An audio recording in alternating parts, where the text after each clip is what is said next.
कम कीमत और चीज भी पायदार मिले तो गर्मी दूर भगाने के लिए एयर कूलर से बेहतर और कोई ऑप्शन है ही नहीं। इसीलिए कारीगर मुतवसत तबके की इस जरूरत को पूरा करने के लिए एयर कूलर्स की तैयारियों में मसरूफ हैं। ताहम महंगे खाम माल ने कारीगर की परेशानी बढ़ा रखी है। हर चीज़ जो एयर कूलर में यूज़ होती है, चाहे वो एक चादर शीट है, लोहे की हो, एसएस की हो, या फिर कोई एग्जॉस्ट हो, हर चीज़ की कीमत में 500 से 700 रुपये पर पीस इजाफा हो गया है। लोहे की चादर की कटाई से लेकर कूलर की जुड़ाई तक एक कारीगर को 2 दिन का वक्त दरकार है। खाम माल की कीमत में इजाफे ने पैदावारी लागत पर भी असर डाला है, लेकिन वर्कशॉप मालकान ने इसका तोड़ भी निकाल लिया है। गरीब आदमी के लिए हमने एक छोटा सा कूलर तैयार किया है जो 6,3500 से लेकर 6,000 की रेंज में है, और कोशिश कर रहे हैं कि हर गरीब आदमी उसको खरीद सके।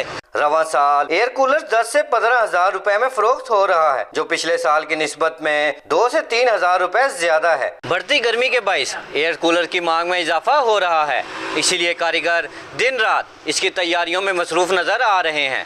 कैमरामैन रशीद राना के साथ आसिम खान, 92 न्यूज़ सरगोदा।